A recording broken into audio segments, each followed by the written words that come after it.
कैसे हो दोस्तों। उम्मीद करता हूं आप लोग बहुत अच्छे होंगे। मैं शिवम शुक्ला आपके अपने YouTube चैनल विजन इन्फिनिटी में स्वागत करता हूं। आज हम लोग पढ़ने जा रहे हैं वेव ऑप्टिक्स का बहुत ही इंपॉर्टेंट लेक्चर जो हम कल शुरू किए थे। इंटरफेरेंस होता क्या है, व्यतिकरण के बारे में आप समझ गए थे। व्यतिकरण के बारे में आपने बहुत ही अच्छे से समझ लिया था, व्यतिकरण कैसे होता है। आज हम पढ़ने जा रहे हैं कि व्यतिकरण में जो संपोषी व्यतिकरण होता है और जो विनाशी व्यतिकरण होता है उसके बारे में कंडीशन पढ़ने जा रहे हैं। और प्रकाश की तीव्रता, जो सबसे इंपॉर्टेंट बात है वो प्रकाश की तीव्रता। जो बच्चे इस वीडियो को पढ़ रहे हैं उनको पिछला वीडियो वेव ऑप्टिक्स का 01 लेक्चर जरूर देख लेंगे, ताकि वहां से आपको क्लियर हो जाएगा और अच्छे से समझ में आएगा। कोशिश करूंगा कि 11th की जो चीजें आप नहीं पढ़े हो और जो 12th में आ रही हैं उनमें कोई दिक्कत ना आए। तो आइए शुरू करते हैं मेरे प्यारे बच्चों, इधर ध्यान दो। पहला टॉपिक है प्रकाश की तीव्रता। प्रकाश की तीव्रता क्या होती है? तो अगर हम बात करें वेव, प्रकाश एक तरंग है, इस समय मैं तरंग पढ़ रहा हूं, तो तरंग की तीव्रता के लिए इक्वेशन क्या होता है उसको हम अच्छे से स्टडी करेंगे। तो यहां पर ध्यान दो, अगर माने हम जानते हैं, क्योंकि आप 11 में पढ़ के आए हो, हम जानते हैं तरंग की तीव्रता, जो तरंग की तीव्रता होती है वो I बराबर 6 पाई नीटा, ठीक है। I बराबर 6 पाई F square rho B into होता है ए स्क्वायर। तरंग की तीव्रता I बराबर 6 पाई F square rho B into ए स्क्वायर, ये होती है तरंग की तीव्रता का समीकरण। इसमें एफ क्या है? आवृत्ति है। रो क्या है? घनत्व है। बी क्या है बेटा? वेग है। 6 पाई कांस्टेंट है, जानते हो। अगर मैं एक बात करूं आपसे, मैं कह दूं कि तरंग जो है वो एक समान, दो तरंगे एक समान माध्यम में जा रही हैं। क्या जा रही है बेटा? अगर तरंग के लिए माध्यम एक समान है, मान लो कि समान माध्यम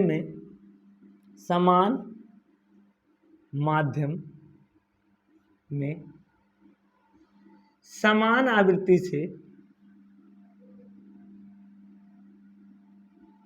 से संचरित हो रही है। मैं यहां पर मान रहा हूं कि जो प्रकाश की तीव्रता है, यानी समान माध्यम में जो प्रकाश चल रहा है, प्रकाश जो है तरंग को मैंने मान लिया कि तरंग जो है वो समान माध्यम में समान तरंगे समान माध्यम में समान आवृत्ति से चल रही। अब एक बात बताओ, अगर माध्यम समान हो जाएगा, तुम सोचो, अगर माध्यम समान हो जाएगा तो रो क्या होता है बेटा? रो को घनत्व कहते हैं। बात को समझो। यहां बी क्या है हमारा? बी को हम चाल कहते हैं, तरंग की चाल होती है या वेग मान लो। एफ क्या है? इसे आवृत्ति कहते हैं। अब तुम्हें बताओ, अगर माध्यम समान हो जाए तो माध्यम के समान होने से ये दोनों नियत हो जाएंगे कि नहीं? माध्यम समान तो घनत्व तो नियत हो जाएगा सभी जगह। अगर घनत्व नियत हो जाएगी तो चाल नियत हो जाएगी। चाल में परिवर्तन कब होगा? प्रकाश के चाल में परिवर्तन कब होता है? जब माध्यम बदलता है। तरंग के चाल में परिवर्तन कब होता है? जब माध्यम बदलता है। तो माध्यम समान तो घनत्व और चाल नियत। आवृत्ति को हमने पहले ही नियत मान लिया है कि आवृत्ति समान है, मतलब ये तीनों की तीनों चीजें नियत हो गई। और याद करो, ये तीनों चीजें नियत होती तो ये किसकी कंडीशन है? व्यतिकरण की। क्योंकि व्यतिकरण होने के लिए आवृत्ति समान होनी चाहिए, माध्यम सेम होना चाहिए, कलांतर नियत होना चाहिए, समान चाल से तरंगों को चलना चाहिए, ऐसे कलांतर भी नियत होना चाहिए। यानी ये सारी चीजें नियत होंगी तो तरंगे अध्यारोपित होंगी, तो किसकी घटना प्रदर्शित करेंगी? व्यतिकरण की घटना को प्रदर्शित करेंगी। तो अगर ये तीनों चीजें नियत हो गई तो जरा ये बताओ, तो आई अब किस पर निर्भर करेगा? बताओ। आई प्रोपोर्शनल होगा केवल ए स्क्वायर पर। आई किस पर निर्भर करेगा? ए स्क्वायर पर। देखो 6 पाई तो नियत है ही, एफ भी नियत हो गया, रो भी नियत होगा, बी, ये सारे इतने के पार्ट पूरे नियत हो गए और इनको हमने मान लिया के। क्या मान लेता हूं? नियतांक है। क्या है बेटा? नियतांक। अगर मैं इनको मान लूं के नियतांक, तो यहां से हमारे पास आई बराबर क्या आ जाएगा? आई बराबर आ जाएगा के इंटू ए स्क्वायर। यानी जो प्रकाश की तीव्रता है वो आयाम के स्क्वायर के समानुपाती होती है। क्या होता है बेटा, इसे हम लिख सकते हैं कि जो तीव्रता है तरंग की तीव्रता आई, ये समानुपाती होती है आयाम के स्क्वायर की। यहां से आपको ये बात क्लियर हो गया कि जो तरंग की तीव्रता ये कैसे हुआ, क्योंकि बुकों में अगर आप जाओगे तो आपको डायरेक्ट लिखा रहता है कि आई बराबर के इंटू ए स्क्वायर, यानी जो तरंग की तीव्रता है वो आयाम के स्क्वायर। ये कैसे हुआ, इस फार्मूले से आया है, समझ रहे हो ना, ये फार्मूला, इस फार्मूले तरंग का की तीव्रता का समीकरण है, और इसमें अगर ये सारी चीजें नियत होंगी तो ये नियत हो जाएगा, यानी प्रकाश की जो तीव्रता है वो आयाम के स्क्वायर के समानुपाती होती है। यहां से बहुत बड़ी बात आ गई, अगर आयाम बढ़ेगा तो प्रकाश की तीव्रता बढ़ेगी, और जहां पर आयाम बढ़ता है वहां पर कौन सी फ्रिंजें बनती है, ब्राइट फ्रिंजें बनती है, चमकीला बनता है। यानी अगर आयाम बढ़ा दोगे तो प्रकाश की तीव्रता बढ़ जाएगी। तो आज से बात याद रखो, जो प्रकाश की तीव्रता है वो आयाम के स्क्वायर के समानुपाती होती है। कब होती है, जब ये कंडीशन हो, ये कंडीशन अगर होगा तभी होगा, वरना सब पे निर्भर करेगा प्रकाश की तीव्रता। तो हमने ऑलरेडी मान लिया है कि ये नियत है, ये सारी चीजें मैंने नियत मान ली है, समझ गए ना। तो तीव्रता किस पर निर्भर करती है, आयाम पर। अच्छा, आयाम होता क्या है, हमने कहा था अधिकतम विस्थापन कण का, क्या बताया था, कण का अधिकतम विस्थापन ही आयाम होता है। कण अपनी मीन पोजीशन से कितना लुढ़क गया, अपने मीन पोजीशन से कितना वो लुढ़क गया, वही होता आयाम। और मैंने कल बताया था कला समान कला होगा, मतलब यहां पर कोई पार्टिकल है, ये वेव आई, इस वेव ने इस पार्टिकल, और इधर से भी वेव आई, दोनों इस पार्टिकल को ऊपर भेज रही हैं, मतलब दोनों देखो। यहां पर एक बात ध्यान दो, आप इस बात को ध्यान दो, कला क्या होता है, जैसे ये तरंग ऐसे आई, ये देखो, ये यहां पड़ी, ये भी तरंग आ रही है, ये देखो, ये भी वैसे ही पड़ रही, मतलब ये दोनों सेम। जानते हो, मैंने एक एग्जाम्पल दिया था गांव में, कहते हैं जो मुंह थूथुर, यानी दोनों तरंगों का अगर थूथुर एक साथ मिलेगा, अगर इस तरंग का थूथुर मतलब इस तरंग का मुंह और इस तरंग का मुंह, अरे सर एक साथ मिलेगा तो चमकीला होगा नहीं, चमक उत्पन्न होगी कि नहीं, एक साथ हो जाए टक्कर, कितनी अच्छी बात है, एक साथ, मतलब ये भी इधर से ये भी इधर से एक साथ। तो अब यहां पर क्या होगा, चमकीला, मतलब खुशी आएगी, ब्राइट फ्रिंजें बनेंगी, समझ गए ना, ये चीजें होती। तो इतना नोट कर लो आप लोग, इतना नोट करो। पहले पढ़ने जा रहे परिणामी तरंग जो अध्यारोपित होती है, जब दो या दो से अधिक तरंगे, अभी मैंने बताया था ना कि अध्यारोपित होती हैं, तो अध्यारोपण के बाद जो परिणामी तरंग बनती है उसका आयाम क्या होगा, उसकी तीव्रता क्या होगी, इस पर हम डिस्कशन करने जा रहे हैं, समझ गए ना। उसका इक्वेशन क्या होगा, ध्यान दो, सुनो, मैं यहां पर एक तरंग ले रहा हूं, ये देखो, यहां ध्यान देना, समझना, अभी आपको समझ में आ जाएगा। ये मेरी एक तरंग है, ये हमारा एक तरंग है, ये y1 है, यानी y1 बराबर है a1 sine omega T minus kx, ये पहली तरंग है। एक और तरंग है, यानी समान कला में दोनों तरंगे हैं, एक तरंग और है,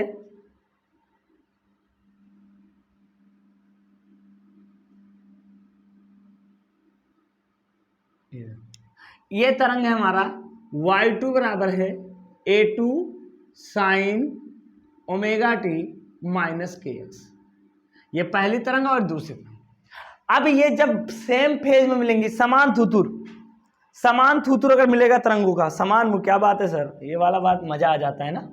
तो समान मुंह अगर इनका मिलेगा एक साथ, तो वहां पर क्या होगी, वहां पर तरंग का जो आयु, ये प्लस है, ये भी प्लस है, अब सुनो, ये माइनस है, ये भी माइनस है, ये प्लस है, ये भी प्लस है, ये माइनस है, ये भी माइनस है।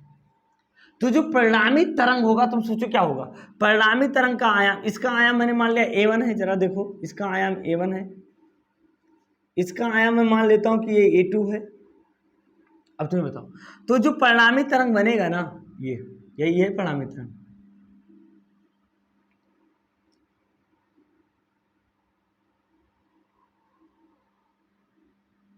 ये हमारी परिणामी तरंग है, इसका समीकरण क्या होगा, अभी बताओ।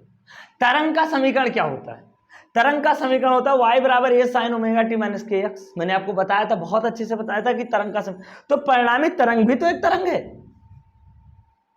तो उसका समीकरण भी उसी तरह होगा। अगर मैं मान लू, मान लें, यहां पर दो कुछ चीजें मैं लिख रहा हूं, माना समान आवृत्ति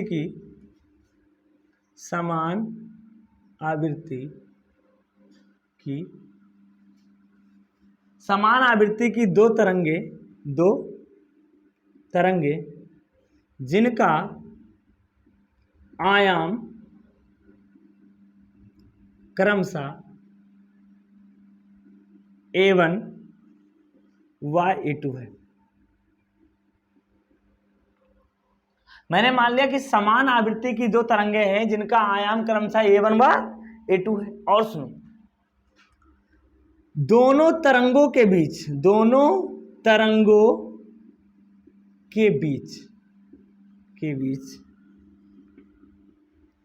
कलांतर फाई है। मैंने मान लिया दो तरंगे हैं जिनका आयाम समान है, जिनकी आवृत्ति समान है, लेकिन उनके बीच में जो कला में अंतर है, जो ये थूथुर है, इसका एक थोड़ा सा ऐसे उठा, एक का थोड़ा ऐसे, मतलब ऐसे, ये तरंग की कला, ये तरंग की कला यही है। इन दोनों की कला में इसको मान लो x1, इसको मान लो x2। दोनों के कला में जो अंतर है, क्या है बेटा, जो अंतर है उसको हमने मान लिया उनकी कलाओं में अंतर फाई है। अब जरा देखो समीकरण दोनों तरंगों के दिए हैं, तरंग समीकरण दोनों तरंगों के समीकरण हम लिखने जा रहे हैं। दोनों तरंगों के समीकरण क्या होंगे, मैं मान लेता हूं क्रमशः समीकरण जो है वो क्रमशः है y1 बराबर a1 sine omega T minus के एक्स और y2 बराबर है a2 sine omega T minus के एक्स। ये तरंग के समीकरण। अच्छा, ये वाला समझ में नहीं आया तो ये वाला थोड़ा तुमको बहुत जल्दी से समझ में आया। मैं मान लेता हूं कि यहां पर एक प्रकाश स्रोत है और यहां पर एक प्रकाश स्रोत है, ठीक है। यहां पर एक प्रकाश स्रोत है और यहां पर मैं मान लेता हूं कि यहां पर एक वो है पॉइंट P है, मान लो ये पॉइंट P है। यहां प्रकाश स्रोत S1 है और यहां प्रकाश स्रोत S2 है। यहां से एक तरंग निकली और यहां से भी एक तरंग निकली, ये दोनों तरंगे यहां पर मिलेंगी। तो ये जो है यहां से ये S1 और S2 दो प्रकाश स्रोत हैं, दो तरंगे निकल रही हैं। ध्यान समझना, दो तरंगे निकल रही हैं। ये दोनों तरंगे जब जाएंगी यहां पर, तो इस पार्टिकल पर इस तरंग का जो होगा, ये तरंग इस पार्टिकल का कितना विस्थापन कराएगी, मैंने मान लिया y1। क्या करा रही बेटा, तो अब इस पार्टिकल का जो समीकरण होगा y1 बराबर a1 sine omega T minus के एक्स, और ये वाली तरंग इसका कितना कराएगी y2 बराबर a2 sine omega T minus के एक्स। ये दो बात आपको समझना है। पहली तरंग आई, इस पार्टिकल का y1 डिस्प्लेसमेंट करा रही है, दूसरी तरंग आ रही है y2 करा रही है। हाँ, अब इनके बीच में जो पथ अंतर है वो अलग होगा। देखो यहां से ध्यान दो, ये थोड़ा ज्यादा है। अगर मैं यहां से परपेंडिकुलर ड्रा करूं तो इस पॉइंट को देखो, ये पथांतर मैंने मान लिया डेल्टा x है दोनों के बीच में। ये जो x2 है ना, ये यहां से यहां तक की दूरी है और ये x1 है यहां से यहां तक की दूरी। तो अब कला में इनका पथांतर बदल जाने से इस बिंदु पर इनका कलांतर परिवर्तित हो जाएगा। इन दोनों के बीच में कलांतर आएगा कि नहीं आएगा, क्योंकि x1 और x2 की वैल्यू बदल गई। वो कलांतर कितना है, मैंने मान लिया फाई है, वही मैंने फाई लिखा है। यानी ये तरंग यहां से तरंग चली, ये दोनों तरंग के समीकरण है। यहां पर पहुंचते अगर x1 और x2 की वैल्यू मैं रख दूं, यहां पर x की वैल्यू x1 है, यहां पर x की वैल्यू x2, मैंने पर्टिकुलर कण की बात कर रहा हूं। अब ये तरंग का समीकरण नहीं है, अब ये पार्टिकुलर कण का समीकरण है। मैं कण के बारे में बात कर रहा हूं कि इस कण पर ये तरंग इस कण का इतना विस्थापन करा रही है और ये तरंग इस कण का इतना विस्थापन करा रही है। अब ये बात समझ में आए। तो अब जब परिणामी तरंग का तीव्रता कितना होगा तो यहां पर हम लिख लेंगे, इसलिए अध्यारोपण के सिद्धांत से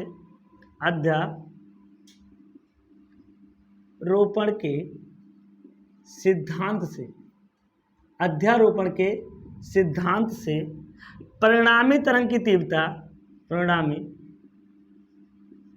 तरंग की, परिणामी तरंग का समीकरण जो होगा या विस्थापन मान लो समीकरण, वो हो जाएगा y बराबर y1 प्लस y2। ये बात है, ये देखिए परिणामी तरंग का जो समीकरण होगा y बराबर होगा y1 प्लस y2। यहां इस बात को थोड़ा समझो। ये अभी तरंग के समीकरण है। ये तरंग क्या कराएगा? 99% केस में पार्टिकल का क्या कराएगा? एसएचएम कराएगा, सिंपल हार्मोनिक मोशन। यानी तरंगों के द्वारा पार्टिकल क्या करेंगे? एसएचएम करेंगे, ऐसे ऐसे जाएंगे, सरल आवर्त गति करेंगे ऊपर से नीचे की ओर। जानते हो सरल आवर्ती, एक ही पथ पर बार बार की गति, सरल आवर्त गति होता है। अब ये जो समीकरण आएगा वाई नेट का जो आएगा इक्वेशन, अगर मैं इनका वैल्यू रखूं तो आ जाएगा a1 sine omega T minus के एक्स वन और प्लस y2 की वैल्यू रखो तो a2 sine omega T minus के एक्स टू। ये समीकरण किसका है? ये पार्टिकल के एसएचएम का समीकरण है। एसएचएम समीकरण किसका? पार्टिकल का है। अब ये तरंग का समीकरण नहीं है, इस बात को समझना। और इसको सॉल्व करने पर दोनों के बीच कालांतर फाई है। पहले तो दोनों के कालांतर नियत थे, तो परिणामी तरंग का कालांतर क्या होगा? फाई ज्यादा होगा, तो वाई नेट का एक फार्मूला आ जाएगा ए साइन ओमेगा टी माइनस के एक्स प्लस फाई। ये किसका समीकरण है? वाई नेट का। अब ये क्या है? यहां पर ये है परिणामी तरंग का आयाम। अब इसको मुझे निकालना है। क्या निकालना है? ये परिणामी तरंग का समीकरण है, इसका आयाम ये है। अब ये कितना होगा उसको मुझे पता करना है। तो देखो, अच्छा ये देखो, ये दोनों सदिश हैं, विस्थापन है y1 y2, विस्थापन सदिश है, तो ये तो कोण है, ये तो अदिश होगा। तो सदिश कौन है? a1 और a2। याद रखो यहां पर तुम्हारे जो बुक में है उसमें बहुत बड़े लेंदी है। मैं आपको वेक्टर के मेथड से इसको अच्छे से बता देता हूं। वेक्टर का मेथड क्या कहते हैं, यहां समझो इस बात को। मैंने माना कि ये हमारा एक है a1, ये a1 है, इसका पहले तरंग का आयाम, पार्टिकल का ये आयाम a1 है। पहला तरंग आया तो इसका आयाम कितना कराया? a1। बात को समझो, पहले तरंग का के कारण इस पार्टिकल का आयाम a1 है। पहले तरंग के कारण इस पार्टिकल का आयाम क्या है? a1 है। दूसरे के तरंग के कारण पार्टिकल का आयाम a2, लेकिन कितना है? कलांतर कितना है? फाई। दोनों के बीच में कितना है? तो फाई कोण पे जाएंगे, तो ये हमारा हो गया a2। ये हमारा a1 और ये हमारा a2। वेक्टर नहीं लगाओ, रहने दो वेक्टर। इनके बीच में अंतर कितना है कोण का? वो है फाई। यानी फाई इन दोनों आयामों के बीच का अंतर है।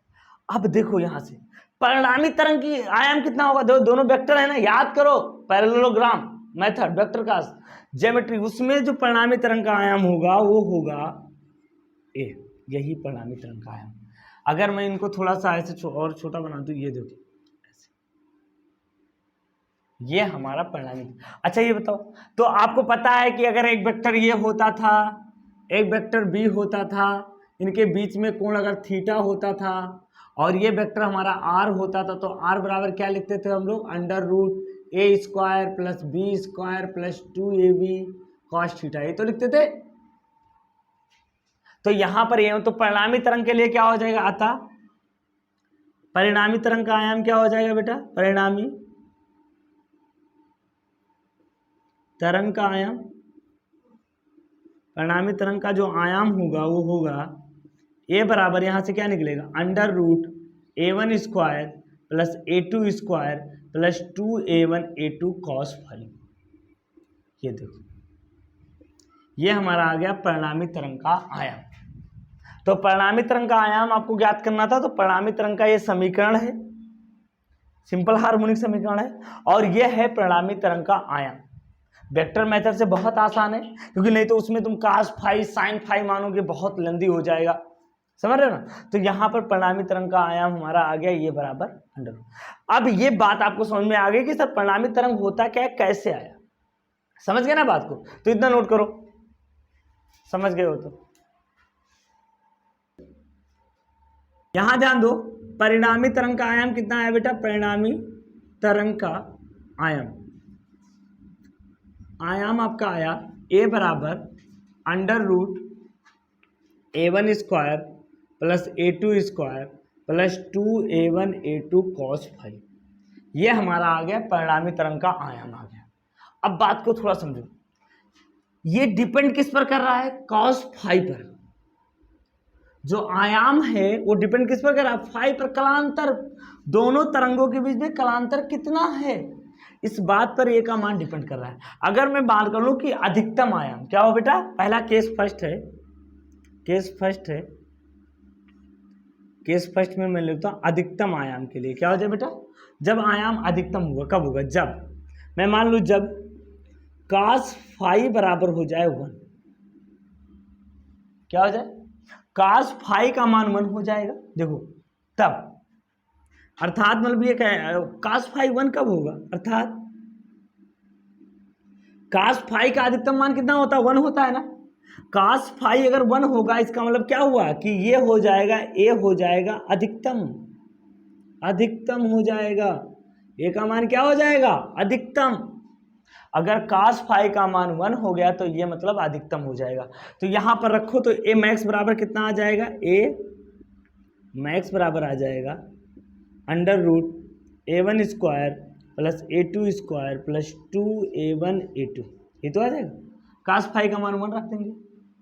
अब यहां से देखो हम रख सकते हैं a मैक्स बराबर रख सकते हैं under root a1 plus a2 का होल स्क्वायर, स्क्वायर से रूट कट जाएगा तो a मैक्स बराबर आपके पास फार्मूला क्या आ गया बेटा, a1 प्लस a2, ये याद रखो, ये a मैक्स का है। दूसरे केस में आ जाओ, केस 2 हम ले लें, केस 2 जब cos फाइव का मान -1 होगा, अर्थात इस समय ए का मान क्या हो जाएगा, मिनिमम हो जाएगा, न्यूनतम हो जाएगा, ए का मान न्यूनतम हो जाएगा। अब ए का मान जब न्यूनतम होगा तो हम क्या रखेंगे, ए मिनिमम रख दो, तो ये आ जाएगा a1 square plus a2 square plus 2a1 a2, 2a1 a2 into -1, तो -1 से गुणा करोगे तो ये तो माइनस हो जाएगा, मतलब माइनस। अब ये क्या लिखा है, a square plus b square minus 2ab, यानी under root a minus b का होल स्क्वायर। तो यहां से ये मिनिमम कितना हो जाएगा, a -2, ये आ गया हमारा a मिनिमम। तो a मैक्सिमम का मान कितना आया, a1 प्लस a2, और a मिनिमम का मान आया a1 और a मैक्सिमम होगा तब क्या बनेगा, दीप्त फ्रिंज बनेगी। क्या बनेगी बेटा, दीप्त फ्रिंज, इस बात को नोट कर लो। दीप्त फ्रिंज कब बनेगी, जब a का मान अधिकतम होगा। अदीप्त फ्रिंज कब बनेगी, जब a का मान मिनिमम होगा, अदीप्त फ्रिंज। ये तो है, तीव्रता किस पर डिपेंड कर रही है, अभी हमने आपको बताया, तीव्रता डिपेंड कर रही है आयाम पर। आयाम ज्यादा तो तीव्रता ज्यादा, तो वहां ब्राइट फ्रिंज बनेगी। आयाम कम तो तीव्रता कम, वहां डार्क फ्रिंज बनेगी। समझ गए ना, तो ये मैक्स है, ये मिनिमम है, इतना नोट करो। चलो तो अब हम बात करेंगे, दो परिणामी तरंग का आयाम हो गया, उसके लिए सूत्र का निगमन पूछता है। कैसे पूछेगा, कहेगा कि जब दो या दो से अगर तरंगे किसी माध्यम में चल रही, बोर्ड लेवल का क्वेश्चन, तो पूछता है कि परिणामी तरंग का आयाम ज्ञात करो, और दूसरा पूछता है परिणामी तरंग की तीव्रता ज्ञात करो। क्या ज्ञात करो, परिणामी तरंग का आयाम और परिणामी तरंग की तीव्रता। तो अब हम बात करेंगे परिणामी तरंग की तीव्रता। अब यहां पर ध्यान दो, मैं मान लेता हूं, मान लिया, माना दोनों तरंगों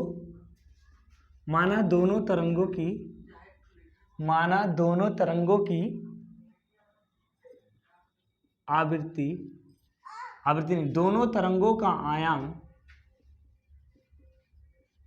क्रमशः a1 व a2 है, तथा तरंगों की तीव्रता क्रमशः I1 व I2। ये दो ही तरंग हम ले रहे हैं, ये मैंने मान लिया है। तो क्या होगा, हम जानते हैं, अभी आपने देखा है, हम जानते हैं कि I बराबर क्या होता है बेटा, K इंटू ए स्क्वायर। परिणामी तरंग की तीव्रता। तो इसी प्रकार I1 बराबर कितना हो जाएगा, k इंटू A1 स्क्वायर, और I2 बराबर हो जाएगा k इंटू A2 स्क्वायर। ये तो आ जाएगा। अब अगर हम बात करें तो यहां से A1 स्क्वायर बराबर क्या निकलेगा, जरा बताओ, I1 अपान के, और A2 स्क्वायर बराबर क्या निकलेगा, I2 अपान के। समझ गया ना। और A स्क्वायर बराबर क्या निकलेगा, I अपान के। चलो अभी हमारे पास एक इक्वेशन है, हमने देखा है कि A स्क्वायर बराबर क्या होता है, A1 square plus A2 square plus 2A1 A2 cos phi, यही होता है। तो यहां पर उठा के वैल्यू रखो, A स्क्वायर का वैल्यू क्या हो जाएगा, I अपान के, A1 स्क्वायर का वैल्यू क्या हो जाएगा, I1 अपान के, A2 स्क्वायर का वैल्यू क्या हो जाएगा, I2 अपान के, और प्लस 2, यहाँ A1 का अंडर रूट आ जाएगा, I1 into under root I2 अपान के, ये अंडर रूट सब पर रहेगा। देखो ये तो होगा इंटू cos फाई। हमने क्या किया, A1 A2 का मान उठा के इसमें रख दिया। अच्छा यहाँ देखो, अंडर रूट के को के से गुणा करोगे अंडर रूट के से, तो क्या हो जाएगा, बाहर निकल आएगा, यानी ये के सारे कट जाएंगे, तो I बराबर क्या आ जाएगा, I1 plus I2 plus 2 under root I1 I2 into cos phi. और ये क्या है, यही है परिणामी तरंग के तीव्रता का समीकरण। यानी ये जो समीकरण आया ये क्या है बेटा, परिणामी तरंग के तीव्रता का समीकरण है। परिणामी तरंग की तीव्रता, ये किसका है, परिणामी तरंग की तीव्रता का समीकरण है I बराबर। ठीक है, इतना अब आ गया। अब बात आती है कि I मैक्स कब होगा।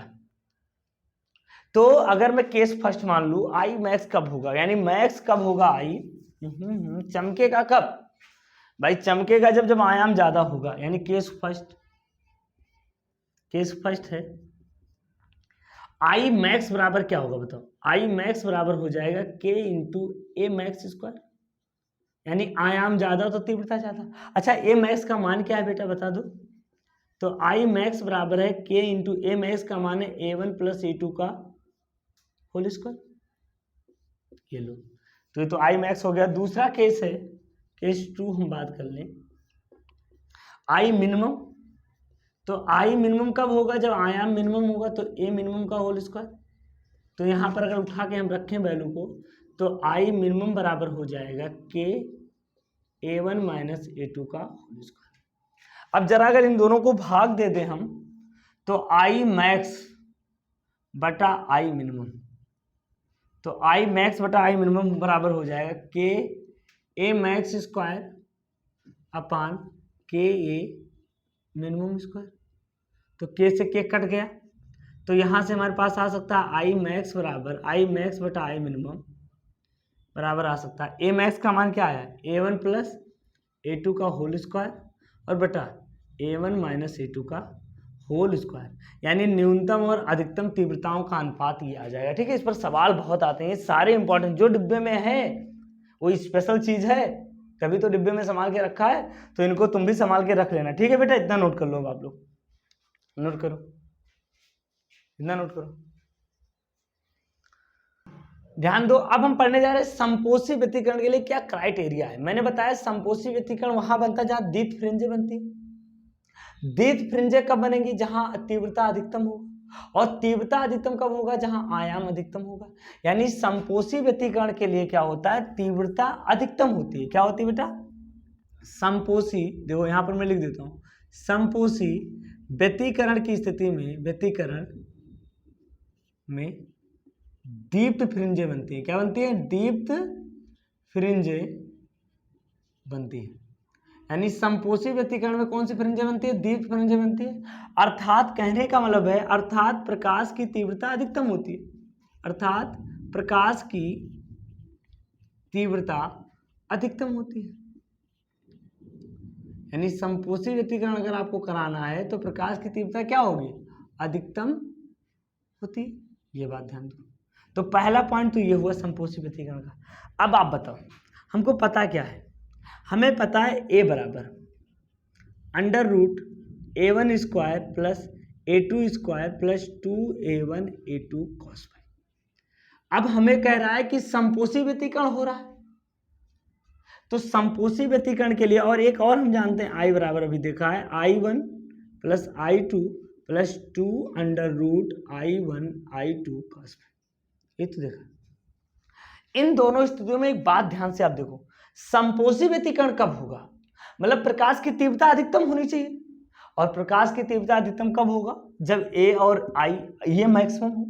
ये मैक्सिमम कब होगा, जब cos फाई का मान 1 हो।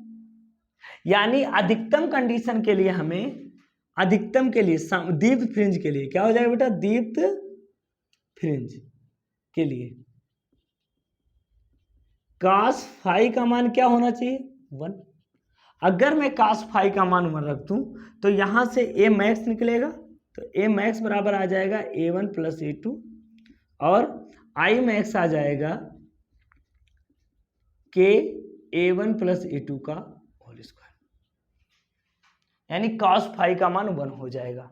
समझ गए? तो ये समीकरण क्या हो जाएगा, इतना आप ध्यान दें, तो cos फाई का मान अगर 1 कर देंगे तो ये फार्मूला हमारे पास आ जाएगा। और यहाँ पर एक चीज और देख लो, इसको हम हटा देंगे तो दीप्त फ्रिंज के लिए cos फाई बराबर 1 रख दिया, तो ये समीकरण आ गया। यानी समपोषी व्यतिकरण के लिए आयाम का ये समीकरण होगा और तीव्रता का ये समीकरण। एक चीज और देखो, अब बात आई पथांतर कितना होगा, यानी कलांतर कितना होगा। देखो दीप्त cos फाई बराबर एक्चुअली 1 है, और cos फाई 1 कब होगा, जब देखो cos फाई 1 तब होगा जब फाई का मान या तो 0 हो, cos 0 का मान भी 1 होता है, या तो 0 हो, या तो 2 पाई हो, या तो 4 पाई हो, या तो 6 पाई हो, डॉट डॉट डॉट। अगर ये सारी वैल्यू होंगी तभी cos फाई का मान 1 होगा। अगर मैं इन जनरल लिखूं मतलब होगा या बराबर, मैं इसको लिख सकता हूं 2n फाई, 2n लिख सकते हैं ना। अच्छा देखो, जहां हम क्या लिखेंगे, जहां n बराबर लिखेंगे या तो 0, या तो 1, या तो 2, या तो 3, ऐसे होगा। यानी n का मान 0 रखो तो ये 0 हो जाएगा, n का मान रखो तो 2 पाई हो जाएगा, n का मान 2 रखो तो 4 पाई हो जाएगा। यानी समपोषी व्यतिकरण के लिए जो कलांतर होगा वो क्या होगा बेटा, 2n पाई होगा। अब बात कर लें पथांतर कितना होगा समपोषी व्यतिकरण के लिए। ये तो कलांतर हो गया, कलांतर कितना आ गया बेटा, कलांतर आ गया फाई बराबर 2n फाई। तो पथांतर क्या होगा, पथांतर कैसे निकालते हैं, हम जानते हैं क्या होता है बेटा, हम जानते हैं कि जो फाई होता है, फाई बराबर होता है 2 पाई बटे लैम्डा इंटू डेल्टा एक्स। ऐसा होता है क्या, फाई बराबर क्या होता है 2 pi by lambda into delta x. ये आपने क्वेश्चन देखा होगा, ये कहाँ से आया था, कलांतर और पथांतर में हमने जो संबंध निकाला था तो वहां से इक्वेशन आया था। अब यहां पर देखो, तो डेल्टा एक्स बराबर जरा क्या होगा, जरा बताओ। यहां से डेल्टा एक्स बराबर हो जाएगा लैम्डा बटे 2 पाई इंटू फाई। अब देखो, अगर मैं फाई का मान 2n पाई रखो, तो फाई का मान अगर 2n पाई रखोगे तो क्या हो जाएगा, लैम्डा अपान 2 पाई इंटू 2n पाई।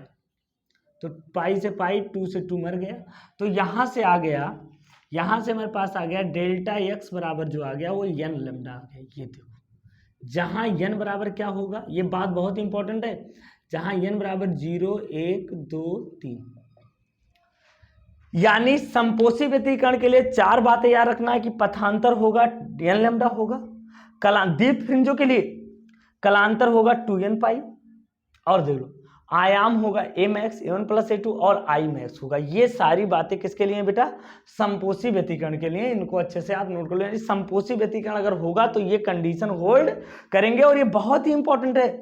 एक बात देखो, यहाँ n का मान 0 से शुरू हो रहा है, मतलब जब पथांतर 0 होगा दोनों तरंगों के बीच में, तो वहां पर कैसी फ्रिंज बनेगी, दीप्त फ्रिंज बनेगी, यानी समपोषी व्यतिकरण होगा। इस बात को आपको ध्यान देना, इसको नोट कर लो, जल्दी नोट करो।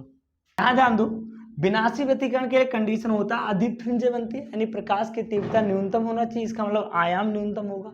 अगर आयाम न्यूनतम होगा तो cos फाई का मान -1 होगा, तो यहाँ cos फाई है तो इसकी जगह पर मैं माइनस रखूंगा तो ये माइनस हो जाएगा और ये भी माइनस हो जाएगा। तो यहाँ से ए मिनिमम का मान क्या निकलेगा जरा बताओ मुझे, A1 माइनस A2 निकलेगा, और आई मिनिमम का मान 2 निकलेगा। जैसे अभी देखो, एक तो आएगा के A1 माइनस A2 का होल स्क्वायर, और एक आई इससे भी निकाल सकते हो अंडर रूट। यहाँ देखो आई मिनिमम ऐसे भी निकल सकता है, देखो under root I1 minus under root I2